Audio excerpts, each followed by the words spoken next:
Hello. In previous lectures, we have analyzed several aspects of spatial justice in the city. I began by introducing the concept, saying that spatial justice connects social justice with the spatial dimension of a city through the distribution of resources and opportunities throughout the territory.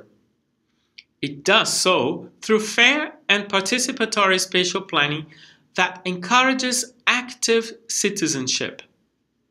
We will learn how these issues play a role in the daily life of a real city.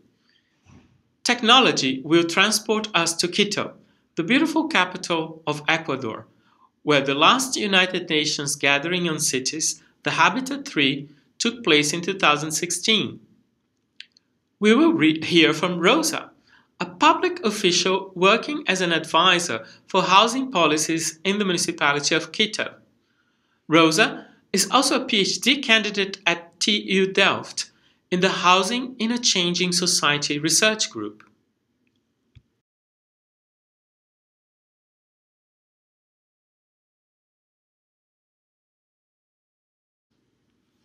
Rosa, how does housing contribute to redistribute resources fairly throughout the territory of Quito? The municipality cannot invest any funds in neighborhoods that are considered informal.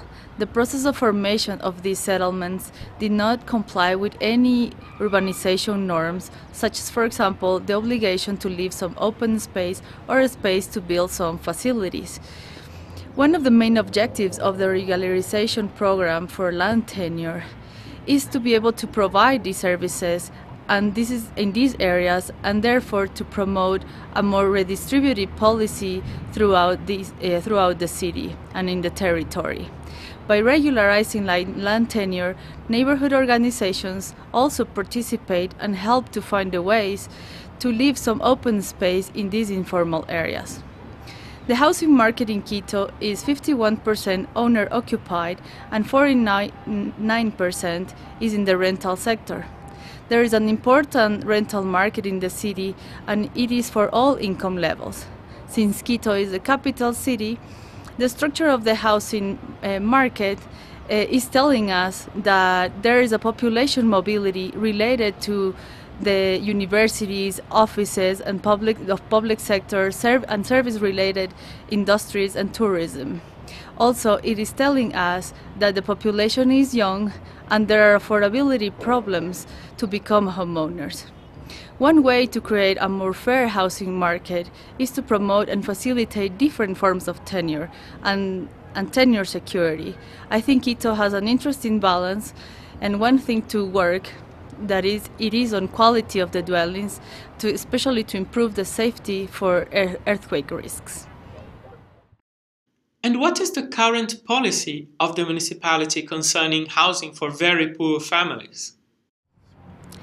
The municipal housing policy for the very poor is also part of the policy network that the national government promotes through their National Incentives Program. The National Housing Incentives Program has different subsidies for families, for individual families, for developers, for municipalities. There are different kinds of subsidies. One is, for example, for ownership, so that the family can buy an affordable dwelling. And another one, for example, is a subsidy to build your own house in a rural lot. There is another subsidy for housing improvements and another one for relocation, especially for families when they live, especially poorer families live in risk areas or areas that are vulnerable to natural hazards.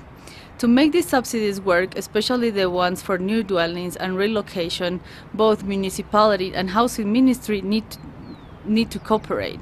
When the municipality and the ministry work together, it means that the municipal housing company is the one in charge of providing and mass producing dwellings so that poor families that used to live in these risk areas can move into new, safer dwellings and become homeowners.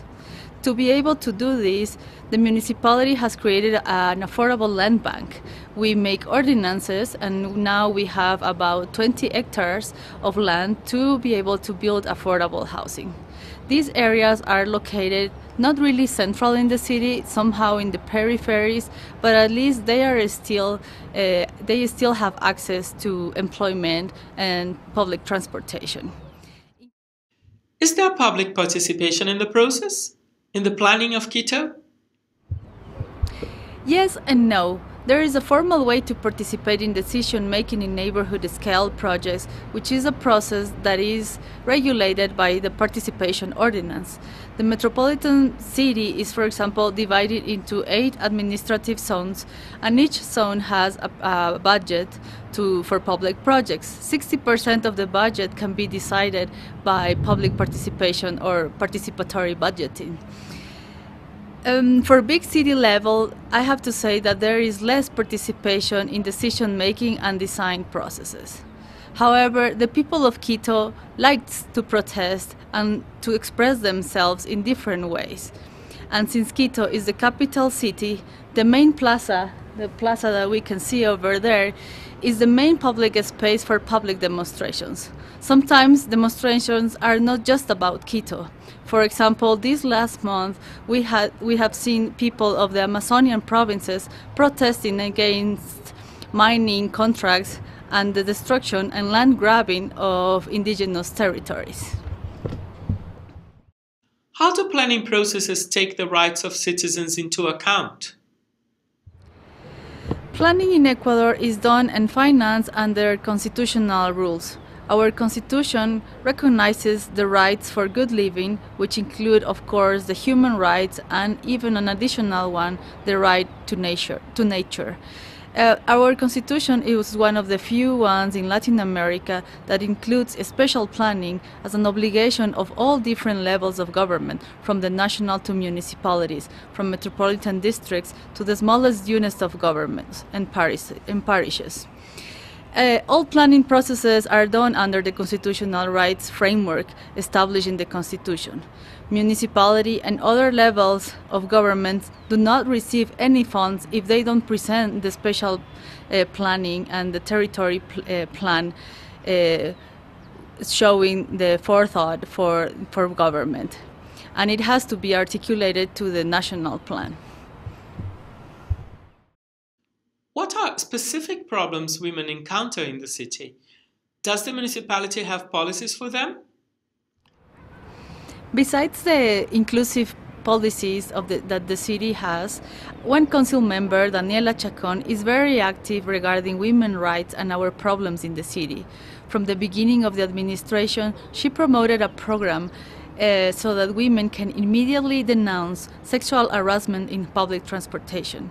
Many cases have been processed under this program, and the program, of course, includes a lot of publicity and marketing in buses and other media. There are women's shelters for women with domestic violence, but these are not municipal and they don't receive assistance from the municipal government, but rather from the national government social policies. And regarding the balance of women in power, there is actually a good balance in the current administration and the city council. For example, at the Secretary of Habitat, there are women, there are directors, and also most of the advisors, we are all women too. Now that we are finishing the interview, I just wanted to let you know that behind me you can see the Historic Center of Quito, which is the first World Heritage City declared by UNESCO. Bye and thank you.